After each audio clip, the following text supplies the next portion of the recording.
Jesus, which is called the Christ. They said, give us Barabbas, give us that murderer.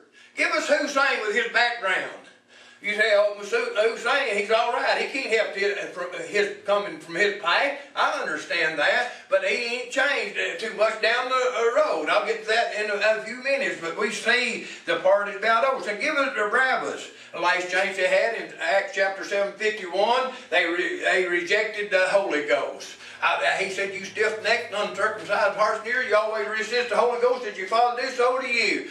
So we go back to 1 Samuel chapter 6, they reject God the Father. In Matthew chapter 25 or 27, I think, they rejected God the Son. In Acts chapter 7:51, they reject the Holy Ghost.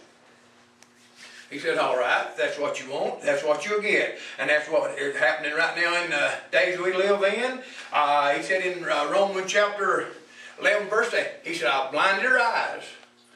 I stopped their ears up. They couldn't hear, they couldn't see. And being ignorant of God, righteous, going about establishing their own righteousness and not spending themselves under the righteousness of God. Romans chapter 10, verse 1 through 4. So we find that happen. Hey, I'm talking about this world is sick, and people better wake up before it's everlasting too late. The party's about over.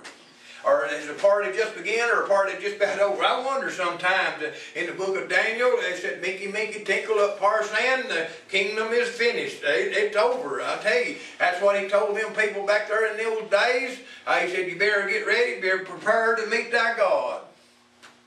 We find in Luke chapter 17, verse 26, it speaks about in the days of Lot. What were they doing in the days of Lot? Sodomy sex everywhere. Everywhere you looked, they was eating and drinking and building and giving in marriage like in the days of Noah.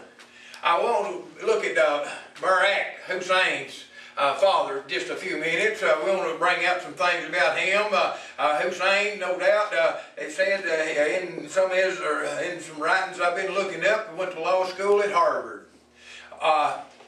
Obama's dad and grandfather a Muslim. Now, getting back, I've always said blood's thicker than the water. Barack Hussein, Obama's dad, a Platonist, an alcoholic, abandoned his wife and child. He was known as a slick womanizer. He met Obama's mother in Hawaii, a streetwalker. And we find about what he was already married when he met Obama's mother. And then after he left Obama and his mother in Hawaii, he married another woman named Ruth and went back to Africa. I'm talking about some things about Obama.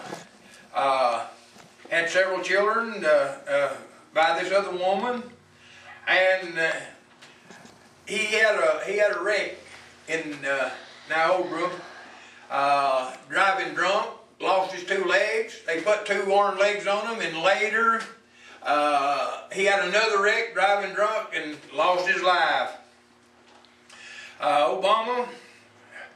Barack Obama was born in Hawaii in 1961.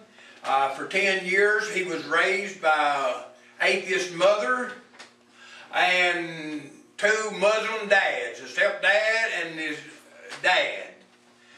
And what kind of life was he brought up in? Well, that tells you a little bit about Hussein's life. He attended a Muslim school, he attended a Catholic school, and one of them in Indonesia, and later met Frank Marshall Davis, a poet, communist poet writer, and he reminded of Hussein, don't never leave your roots.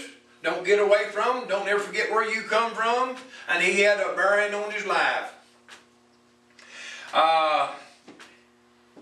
He moved to Illinois. I don't know what time he moved to Illinois.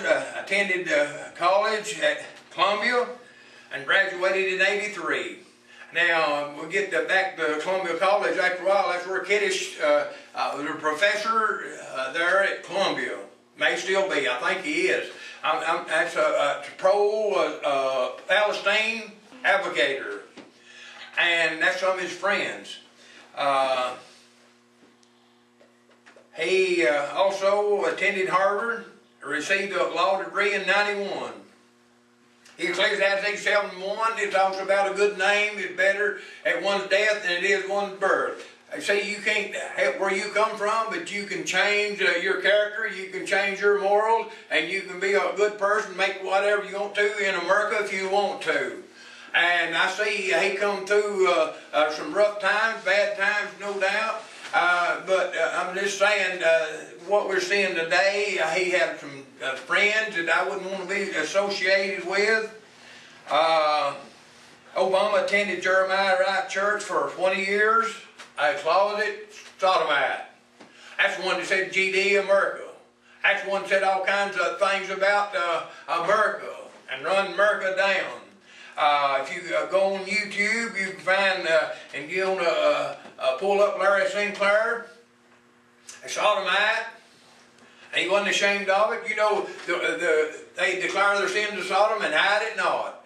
I mean, when they commit abomination, they don't even blush. Woe unto their soul, for they reward evil unto themselves. And that's what he said. He got on YouTube personally. I mean, he was went before a national press, and he said this about Hussein Obama.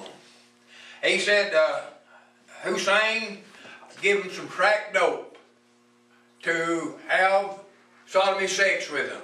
Now, this is what he said. I'm not saying it. This is out on YouTube. It's nothing hid. It's nothing under the cover somewhere. I'm talking about Hussein Obama. He was a pot smoker, and he just quit smoking cigarettes. He wanted to change his character a little bit, and he just quit smoking cigarettes when he started running for the President of the United States of America. I'm talking about a good name now. He's trying to build his rep up a little bit. He's trying to get better, no doubt. Oprah Winfrey, she went to church with him, and she got a church, a big church audience, really, about 5 million people watch her show. And she's a lesbian, and she sponsored Obama and Jeremiah Wright. Went to the same church for quite some time. And here we come up to some of these communist terrorist friends, Bill Ayers and Bernadine Dorn. That's a terrorist. I mean, she killed a policeman in the 70s. Bill Ayers, he bombed the Pentagon and Capitol, and he brags about it. I wish I'd done more. And he was Hussein's friend. I mean, he started his ministry, public ministry, in Bill Ayers' house. Have Michelle and Bernadine, they worked together. Bill and Hussein, they worked together about 3 years, and I just casually know them. And they lived in the same neighborhood. Ain't that amazing? I mean, let's get off of this. Let's talk about the communists. That's what they all said all along. I'm telling you, there's something wrong. There's something wrong in America. Obama said, I just scarcely know him. Louis Farrakhan, he went to Jeremiah Wright Church, made a speech, received an achievement award. That's one. He's the most radical Muslim we have in the United States of America. And I had somebody I'm acquainted with, a black man. He said, well, he was out there bringing people together. They making promises. They making a better person out of them. Now, this is what they think. I'm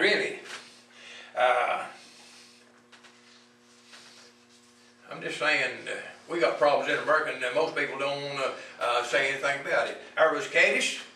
I got something else I want to read. It'll take just a second. In 1970, when Kaddish taught at the university in Beirut, he often spoke to reporters on behalf of Yasser Arafat, the Palestine Liberation Organization. In early 1990, he advised the Palestine Declaration during peace negotiation. Kaddish now occupies a prestigious professorship of Arab Studies at Columbia. In 2000, Kaddish held a fundraiser for Obama, unsuccessfully a congressional bid. The next year, a social service group whose board was headed by Monica Kaddish received a $40,000 grant from a local charity, Wood Fund of Chicago, when Obama served on the fund board. Now, and that's something. And Kaddish going away party in 2003, the scholar lavished praise on the serving their help in winning the U.S. Senate seat for Obama. You will not have a better senator under any circumstances, Kaddish said. The event was videotaped, and a copy of the tape was obtained by the Times. That's one just come out right before the last weekend of the election.